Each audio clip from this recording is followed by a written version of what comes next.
welcome to the Historic Preservation Commission meeting for November 9th, 2021.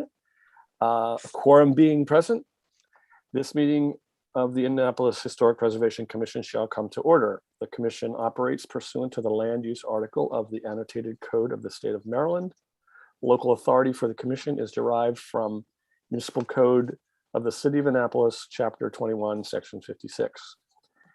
The purpose of the HPC is to preserve sites, structures, and districts of historical, cultural, archaeological, and architectural significance.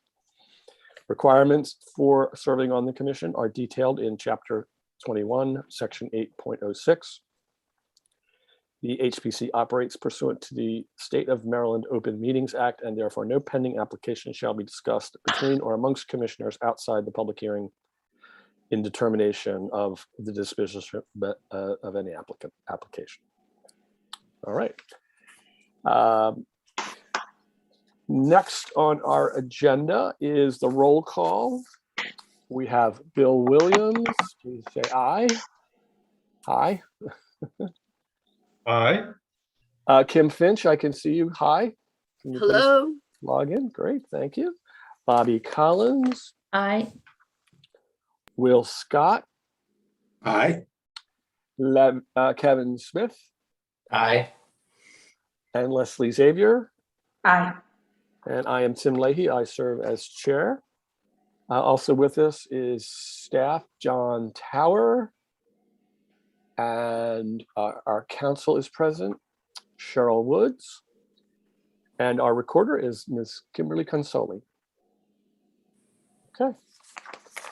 This is a full agenda, a full commission for the first time in my memory, I think, in 12 years. So yay for us. Okay, next on the agenda is announcements. John, do you have announcements? Well, this is an announcement I'm sure everyone's already aware of. Mike Malinov is acting director of planning and zoning. And that is for at least the next 6 months. He is already in the office and getting to know, let's see, what should I say? The security issues. He doesn't have a badge, so he has to be let into the office. And other little nuances of working at the new planning and zoning.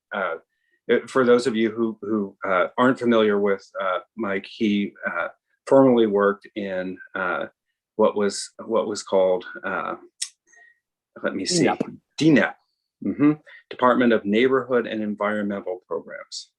And that was under Josh Cohen. And he's back. He's got a lot of experience. And I'm looking forward to working with him. Okay, great. All right. Next on the agenda is approval of draft minutes. We have 3 up for approval. And from a voting point of view, Leslie and Kevin, you wouldn't need to vote on these because you technically weren't there. But could I have a motion for the approval of the minutes from, first of all, are there any edits to September 23rd? I thought they were well done. Kimberly, I think you're doing a great job. I just want to give you a shout out there. They're really great. Thank you so much. Okay, can I have a motion for the minutes for September 23rd, 2021? So moved. Second. All in favor? Aye. Aye. Opposed? Abstained? Okay, I think everyone was present at all of these.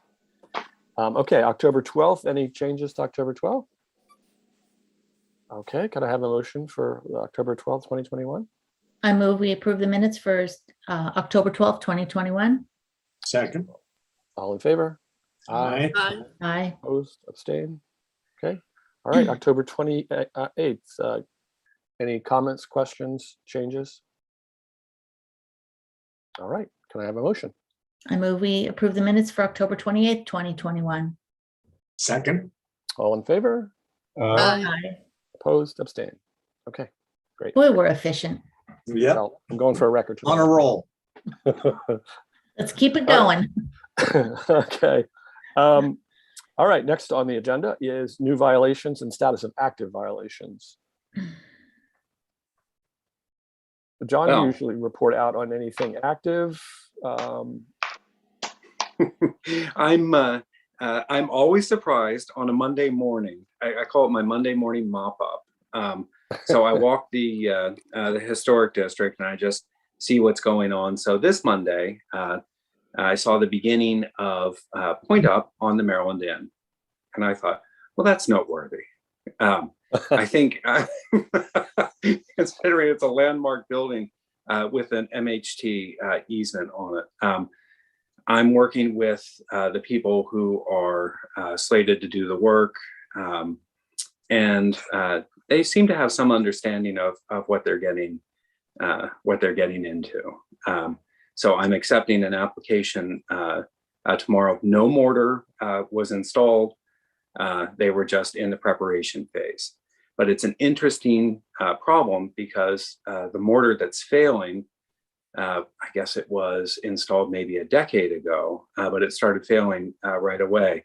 So I'm somewhat concerned that the base of the Point Up mortar, which was extensive when it was done, may not be the most stable base to cover with new mortar, but I'll discuss that with the applicant. Hey, John, if I may, if you do not mind, Tim. Of course. Is our office was part of that last Point Up. So you may want to contact my office to see what records are there of the mortar that was used as well. It's Okay. possible we have some background records, some background history on that. The Point Up that was done with John Lee? About 10 years ago? Yeah. Yeah. Yeah, there was MHT and everyone reviewed and reviewed and reviewed, accepted a very specific mortar color and mix. And then after it went up, it turned out to be a little lighter than everyone expected. Yeah. But, That's what Still dirt was made for. Uh, yeah, exactly. It's called weathering. Historic dirt. It just, the fact is though, if you look at it, it never really weathers because the adjacent mortar is weathering also. Yes. That's where Right. you get a little thin paint and just spray the building. We shouldn't Okay. joke like that. I know. All right. I did notice at the corner of South and Cathedral, Oh, yes. they are well underway in demolition. The whole roof has been removed. Not the whole roof. Oh, what I could see from the street. Yeah, I'm meeting with Wilson Crespo tomorrow Okay, to great. You're on inspect it. what can be preserved of the roof. Okay. He's the nice. owner and the contractor. Okay. I just noticed that today in my walk around. Okay. Any other violations or information there? Okay, great. Small information. Stop me if I'm not if I can't announce this, but we received a Then no. okay, I'm stopping. No. We received an application for 2 rooftop decks on Prince Yeah. George Street. That's a future topic. Okay, so- but unbeknownst to me, well, this affects our December meeting. Unbeknownst to me, until the application came in, HA has an easement on it. Okay. So I'm not 100% sure that we're going to see that in our December meeting, which makes for a perfect opportunity to get a city doc presentation. That'd be great.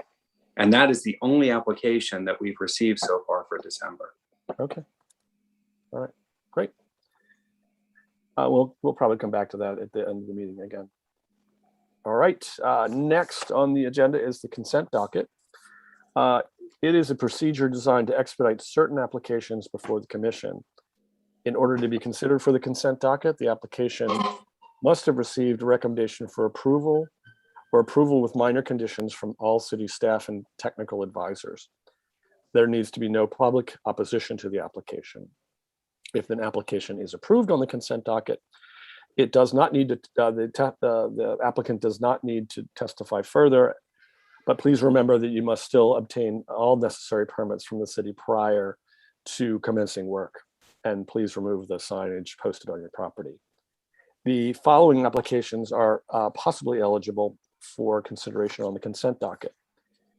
209 Hanover Street, Susan Campbell Park, and 171 Duke of Gloucester Street. So all three of the applications are eligible for the consent docket. And for the applicant's information, the reason this does expedite the process for all of us, it's important that they go to public hearing just in case there are any public comments. So there were no comments on these three applications, so they are eligible for the consent docket. I'll take a motion for the consent docket if I could, and Bobby will make that motion. And there is a condition on the 171 Duke of Gloucester that we need acknowledgement on. So you wanna do all three of them at the same time or independently? We usually do them all at the same time, but I'll tell you what. Why don't we do them one at a time? Okay, Move one at a time, and we'll stop on that. It Okay. works either way, but. Go ahead, I'll take a motion for 209 Hanover Street on the consent. okay. I move that we approve the application for 209 Hanover Street. It is consistent with the Secretary of the Interior standards for rehabilitation 9 and 10 and has no conditions. Second. All in favor? Aye. Aye. Opposed? Abstain? All right, next. Okay, the second one is Susan Campbell Park. I move that we approve the application for the proposed marker project at Susan Campbell Park as it is consistent with guidelines A3. Second. All in favor? Aye. Aye. Opposed? Abstain? Okay, then 171 Duke of Gloucester. Okay, I recommend that we approve the conditional approval for the project at 171 Duke of Gloucester Street as it is consistent with guidelines D4, D6, and D9. However, it has two conditions on it. Staff does not recommend approval of the proposed ridge cap. All ridges, hips, and seams must be hand crimped as is standard practice for the historic district. And also the approval is conditional on the slate roof that currently exists remaining on the steeple. Okay, so Josh, we need to promote representatives here from 171 Duke of Gloucester if they could identify themselves and just acknowledge those conditions. So, Tim, before John Jameson comes on, I spoke to him today, and he said that the ridge cap was removed. So Okay. that was a carryover from their Okay, pre-application. so there's John. John, if you wouldn't mind just acknowledging the conditions. Yes, we acknowledge both conditions. We absolutely don't want to touch the steeple. That's slated. Okay, one less thing to worry about. Yeah. All right, thank you, John. All right, then I'll take a motions on the floor. Second. All in favor? Aye. Aye. Opposed? Abstain. All right, so all three of those are approved, and thank you for going through the process with us. And again, it's important from a consent docket point of view that they're publicly acknowledged. Okay. Next on the agenda is administrative business. I had two items. Not going for a record here. It's 7:14, but one John mentioned, we have an opportunity to see the city. We'll have an opportunity to see the city dock plans in early December. It may be at our December 12th or 14th meeting. It may be a joint session with Planning Commission. So just stay tuned for that. I hope to get it on our regular schedule, but they weren't going to be ready in the month of November. Then the other thing is regarding, actually I have the three things. The second thing is I did hear from Lisa Greco at Department of Public Works regarding Church Circle and our condition that the visible landing pads in the pavement be the gray color, which it is available and ADA compliant, was not agreed upon with the Director of Public Works, Mike Johnson, and he insisted on using the yellow, and felt that he was within his rights, and the Office of Law concurred that it was his decision to make.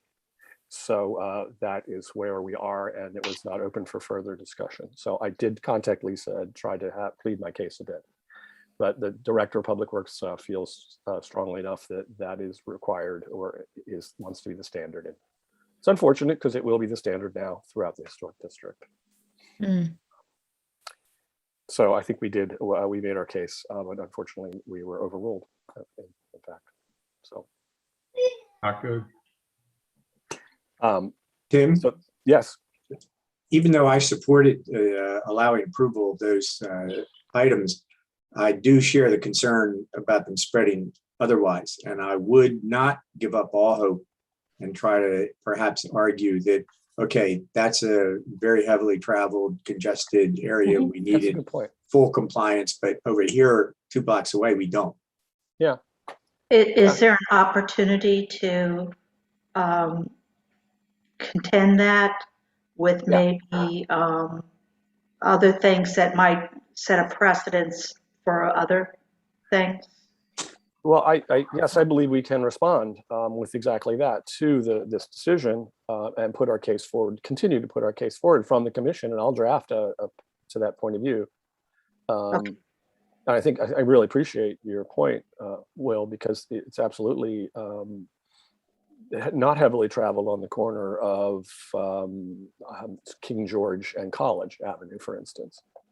And even the streets that might be heavily traveled by traffic count, because they have cars usually on both sides and such, you know, people don't speed down them. There's not the same risk factor, I don't think. And I walk around down there like everybody else. Yeah. So I think that's a strategy or an approach that we might push and see if we got any traction.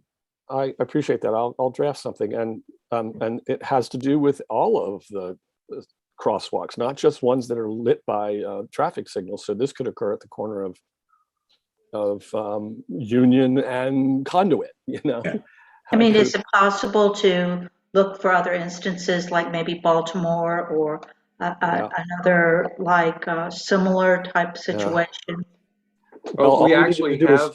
All we need to do is look a block away. The state installed gray in front of the State House, and that was not compelling, apparently, to the Director of Public Works. The state can do whatever they want. The thing is, I'd have to go look to be sure, but I believe the code talks about a differentiation in coloring. It doesn't say yellow. It doesn't say any particular color. No. It just has to be enough to set it apart. No, these Right. are approved colors. They are approved colors, and the gray, the silver gray is an approved color by Approved ADA. color. But He's just being a bureaucratic person, and he has his fix, and that's the fix. I believe he's going to the extreme version of the reading of the law, of the rules. And I don't, and we as a commission did not think that was necessary, but he has made that choice. But I don't, I'm certainly happy to, I'll draft something and send it around to you all as a response that we are not in agreement, continue not to be in agreement. So there's no point in rolling over. Or just saying we don't feel strongly about this, because we do. I believe all of us do. Tim, to that, what you just said, remember, I did vote to allow the yellow or refuse to vote with the rest of them. Actually, no, what you did something like you were concerned more about the push button thing than the yellow. But I was, but anyway, what I'm trying to say here is, despite my disagreement on the final decision on the circle, this, I think, is the way that we should approach it, in the sense that the majority of the commission feel that the wrong decision was made. We have and I share with you a concern that it not be expanded just without our review and following our opinion in less dangerous places, something like that. Yeah. Okay, I'm happy to draft that. Thank you for that support. Okay, and then the last thing I sent out, I procrastinated. I didn't get to it until this afternoon. But we had a discussion last time about the guidelines regarding outdoor dining and fixtures and furnitures, not just dining, but this would have to do with public spaces as well. And I think you saw my my fairly long draft, and I'd just like to introduce this tonight and let you know where I'm going on this, hopefully with your understanding. I separated, as I thought about this, I wanted to put it in I stepped back, and this is part of a bigger project that we have, and I put that in my email for looking at the guidelines as a whole. And I started crafting kind of, okay, here's the big picture. And you can read my email and see where I'm going on that, because that's going to be a long project, possibly even more than a year. And there are things that we all know about the guidelines. They haven't been updated in more than 10 years. And some of the structure of it isn't good, and we want to improve that. So I kind of jumped right ahead and said, okay, phase one is this particular guideline, which we all know has been a challenge, and now is urgent to a certain extent, that we take that we improve it because of the lease at Market Space. So that's my background for why I sent the email long, and then I sent an attached document. And if you had a chance, you can see in that attached document, I first of all, I kind of quote what certain aspects of the guidelines already apply, a whole bunch of them: landscape design, etc., visual relationships, views from the water. And then I zeroed in on actual C12, which we already have a place to put this. We have a place to plug it in. So C12 is what I'm proposing to expand as a strategy here. And hopefully that makes sense to all of you. And then I went into a 2 or 3 page version of my first shot at it, based on some of your input that you gave me from other jurisdictions. I tried to cite our current sidewalk cafe guidelines. I put them in there so you can see what we've got, and they're not going to be effective for what we really need on a go forward basis. I believe they were somewhat reactionary when they were put together. So I expanded them, put what we have in there, and it has several sections. The first is density, which I think we need to address in terms of sheer numbers, and that's really driven, I think, by the market space. Then furniture, tables, chairs, and benches. Other fixtures, which includes other things that might occur in the dining situation, busing stations, etc. Then what I called overhead shading devices, umbrellas, and then other. Then barriers and railings, planters, lighting, and signs. Then temporary flooring, we don't really get into, because we basically are saying they're not going to be. So you see that what I expanded those headings. And so first of all, I wanted to do those headings make sense to you? Just right off, if I missed anything in terms of headings.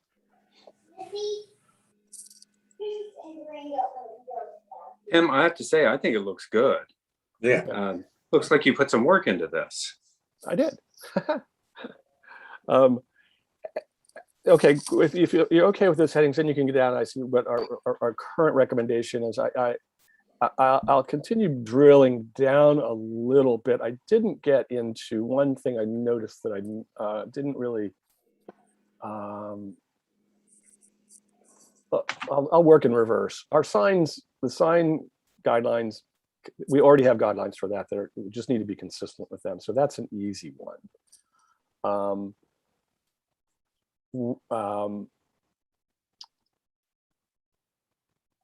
Tim, I had a question about potentially like a parklet type situation. Yes. So maybe a sidewalk cafe approval, and then if there was an opportunity to use street space in the future, would this also apply to that? And how do we make sure that is consistent? Yeah, we're basically replacing the term sidewalk cafe with outdoor dining. So this replaces the sidewalk cafe guidelines. So if someone were to get a parklet and on Main Street and took over, these guidelines would apply. Great. That's my intent, at least. Yeah.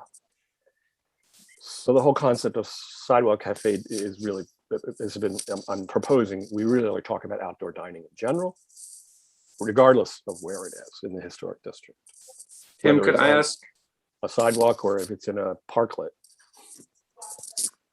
so we're also going to have to create guidelines for parklets. No, I don't believe so. I'm trying to avoid that. I'm trying to say this applies to parklets, and maybe I can say that explicitly. I'm mostly just concerned with how far a parklet, let's say in two rented parking spaces, how far out into the street it would project. Should we create a guideline for that? I believe that would be a public works guideline, not a Okay. guideline. Yeah. Those types of safety things, I'm happy to write them up, but I don't believe it's our role. I mean, we have to have them. We don't have any authority. No, Public Works has to take care of that. What we can do, if I'm taking John's concern, is we can make landscape guidelines that are crafted so that they would include any landscape above the feet or something like that. That's the way that we get a handle on it. Agreed. And I picked 3 feet actually. Yeah. Actually, I'm sorry. I picked 3 feet for the bench and this came from review. 3 feet for the planters and 3 feet above that for. I just ran some other place I had 8, but I tried 3 For vegetation. For 3 vegetation. feet above the planter. Okay. Yes. I Total read of that 6 too. feet above the sidewalk or Did the you say pavement. 3 foot height of the planter? 3 foot height as maximum for the planter. Okay, that's a tall planter. It is, but they're used as barriers a lot as well. Yeah. But I'm completely open to go through this and make a distinction. And I really didn't talk about the length of a planter or.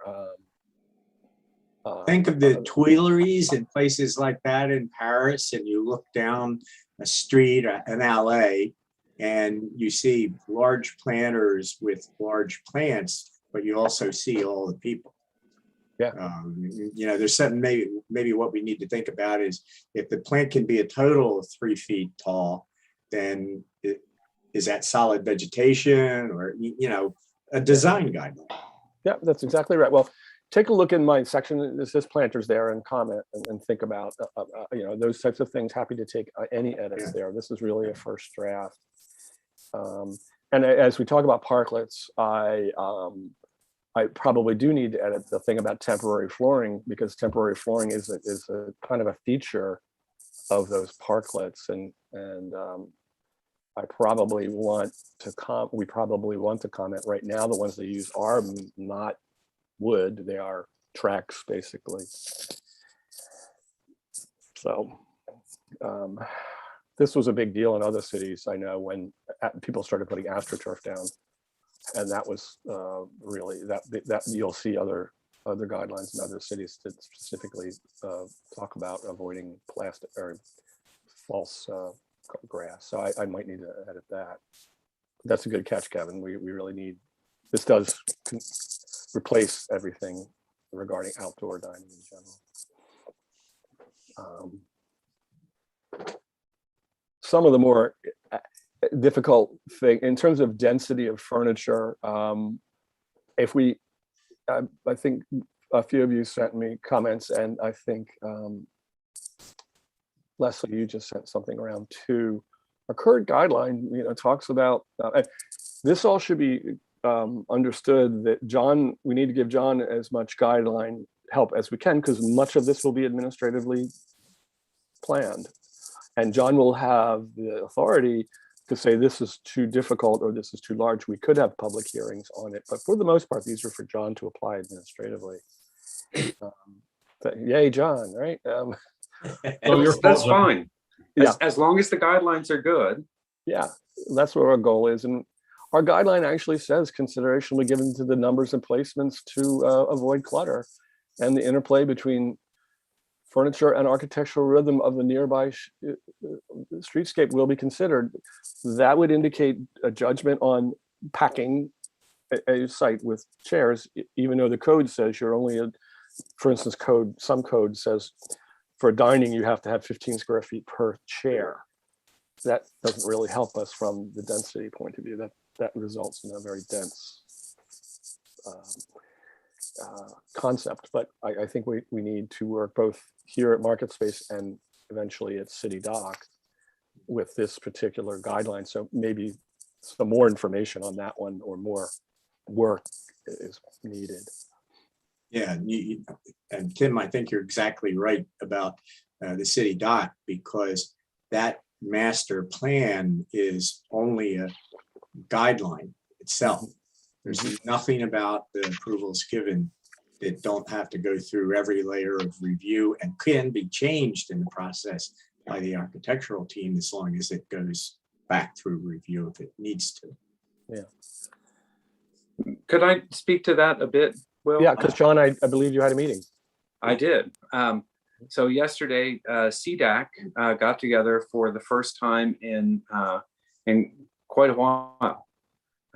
And there were a lot of creative ideas being discussed for MarketSpace. And the sole focus was not on this seating area, but it was to think of the larger use of MarketSpace in conjunction with this lease area. How is the lease area going to work with the rest of MarketSpace and so on? You know, naturally, these are creative minds. There were 7 people around the table, and all sorts of things were being considered. However, I did emphasize that there is a time-sensitive reason for everyone to be considering this and for the reconvening of CDAC. So I'm looking forward to the next meeting.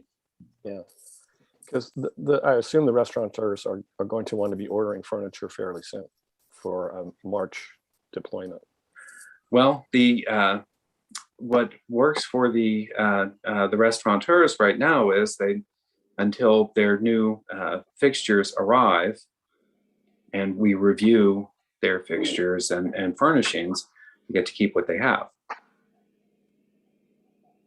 The lease specifies they must remove what they have in place. Well, that was the directive from city manager to me. Well, right. Okay, so they might not enforce the lease, but the lease specifically says what they have there will be removed and replaced. And so but nonetheless, we'll do our best to provide them with guides, and that's the intent of this. Right. We have to help them with that. Completely. Now, John, our current guidelines do talk about a catalog that's kept. Have you been able to find it? I haven't found the catalog, but I'll look for it tomorrow. Yeah, it's interesting. It says HBC, they were pre-approved. Furnishing catalogs are available at your office. So, yeah, they were quote unquote pre-approved. I do remember vaguely that in the 2011 timeframe, but you do see some of the pre-approved versions around town. So, John, if you could find that. I actually haven't seen the brochures. I've looked some, but we have a graveyard of brochures. I just need to go into it. Yeah. I'll have an archaeologist present. In any case, I don't want us to get into the business of shopping. And I mean, it's pretty interesting when I put in Charleston for outdoor furniture guidelines, I get 25 catalogs of furniture named Charleston. Right? Everyone loves the name Charleston to name their furniture.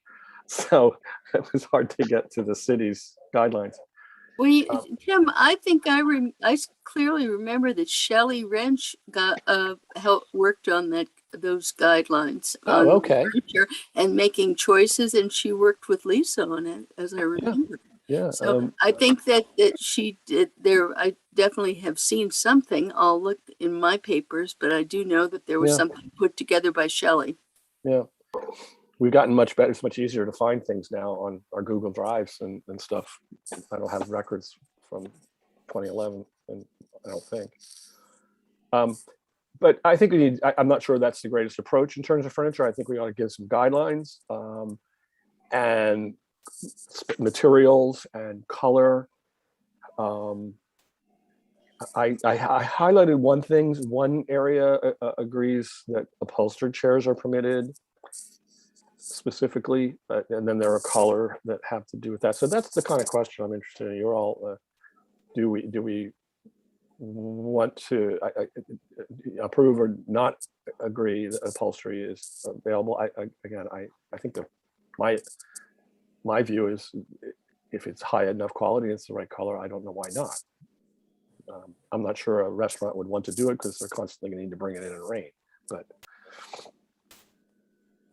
those are the kind of things you'll see highlighted in here when you read it. The umbrella guidelines that I picked up mainly from interesting Bardstown, Kentucky, are the ones that I included here, and they're pretty intense. Maybe we can edit them down a little bit, but they get to all of the issues in terms of style and shape and signage. Other shading devices, I say, can be approved on a case-by-case basis. These are the kind of things that might be, we've seen them in the design. They're poles with sails like above them on some of the designs. And tents are not allowed unless, are not allowed unless they're for a specific event, and that's the planning and zoning code. Barriers and railing, again, is simple in character. Color, again. I put something in there about traffic protection barriers should be uniform in color, if they exist. Planters, I go ahead and also talk about color and material and heights. Lighting, I struggle a little bit with. Take a look at the lighting if you all would. I could not find any decent examples of that around.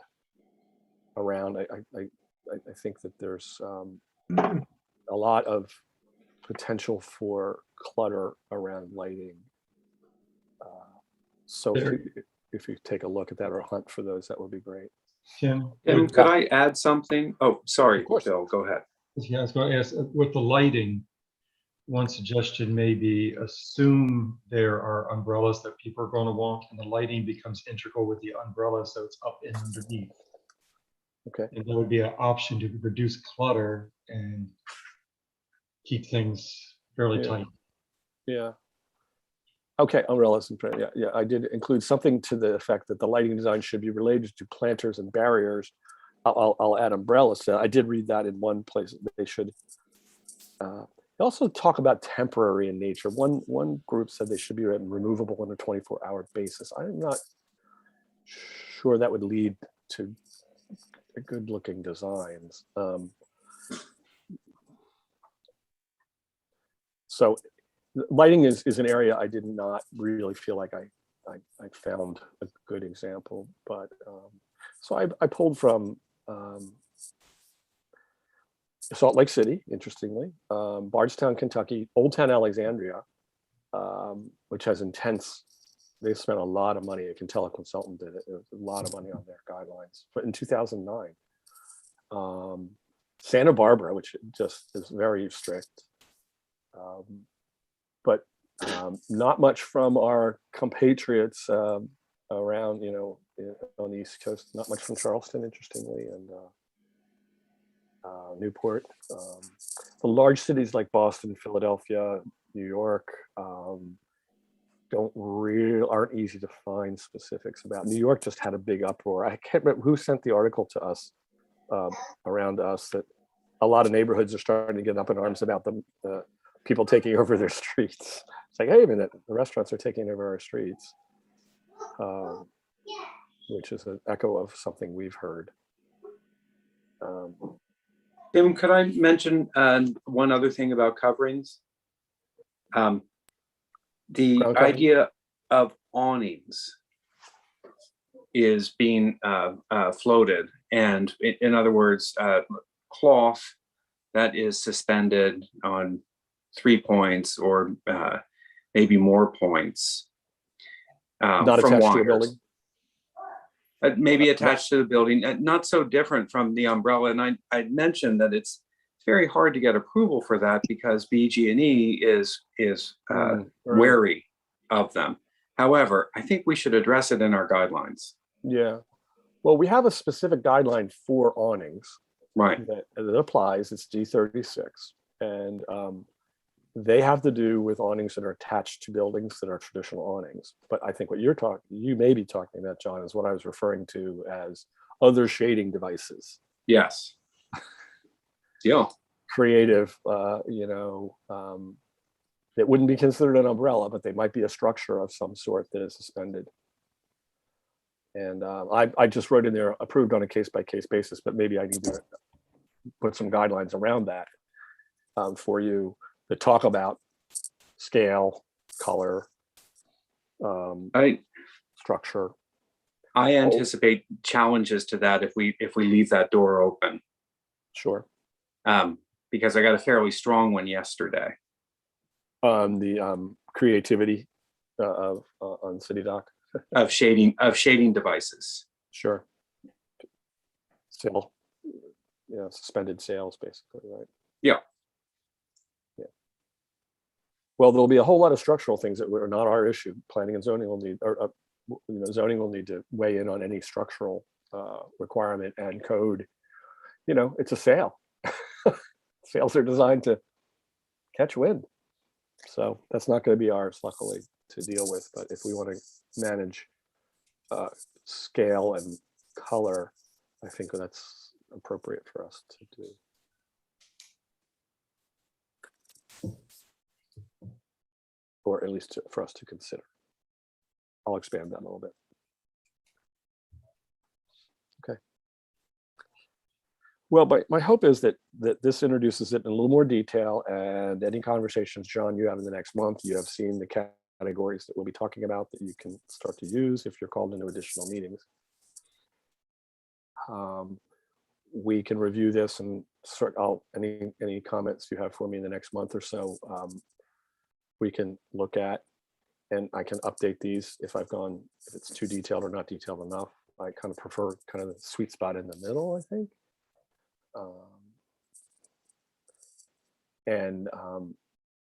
Then we can talk about it at our December meeting.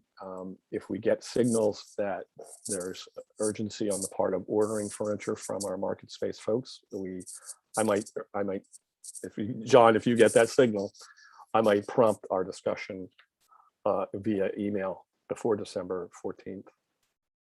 So that I anticipate is a possibility. If you're all okay with that, if that makes sense. Tim, I think that's a great idea. Okay. Tim, may I caution that if they start pushing hard, not to react any quicker than it's absolutely necessary, that we might end up with something that ends up biting us years down the road? Of course, yeah, of course. I agree. I'd rather have those tents up another month just so we get. I hear what you're saying. We don't need to overreact. Yeah. It needs to be thoughtful. I also believe this is, and John, I talked briefly with you about before Sally left. This is the kind of, and so in general about guideline changes, we do want to have public input. There are new regulations in the city that allow this to occur on the website through comments. So we don't necessarily have to have a public hearing to solicit comments on proposed guideline changes. And that's my reading. And I don't know, this legislation was passed in May to allow departments to promulgate regulations, which was an improvement, apparently an improvement, because the city council, at any rate, there was some other issue unrelated to HPC that triggered that, but I think it allows us an avenue to our whole guideline project over the next year to have a free flow of ideas from the public on the website, and then we take those comments proposed and we provide those comments to city council. The city council doesn't necessarily need to approve; they just need to be informed. How long is the required public comment period? It's 30 days. So I read that with interest back in June, and now it seems to be appropriate for our guidelines, because our guidelines effectively are regulations. So I'll make sure that process is approved, is okay with, and now I think Mike Malinov will be the person I need to talk to. And Cheryl, for your information, I'll always copy you on that legislation, which is relatively new. I'm not sure what the trigger was from. Somebody must have used it already for it to be passed in May. Okay. I guess John, actually Roberta and Sally and I met on it in June and tried to anticipate how it would apply to the HPC. And now's the perfect time. All right. If in your, and Leslie, I think you said you sent something for our review. Yeah, I had found a really interesting code guide. It was called Considerations for Converting Outdoor Spaces Neat. into Temporary Seating Spaces. International code. So this is international code. Boy, is that on target. And the date for the release was October 20th, 2020. Yeah. And it actually starts in directly talking about the considerations based upon the global pandemic. Yeah. So, I found a lot of it that was very relative. So, there might be places where people can read into this and find that, it's brief. It's only 7 pages, but there might be something there for our use. Yeah, I'm skimming it now, and I think it would be great to send over to Kevin or to Mike Malinov and everybody in current planning, because a lot of it has to do with other code besides our code. Fire code. ADA. Yeah. Yeah.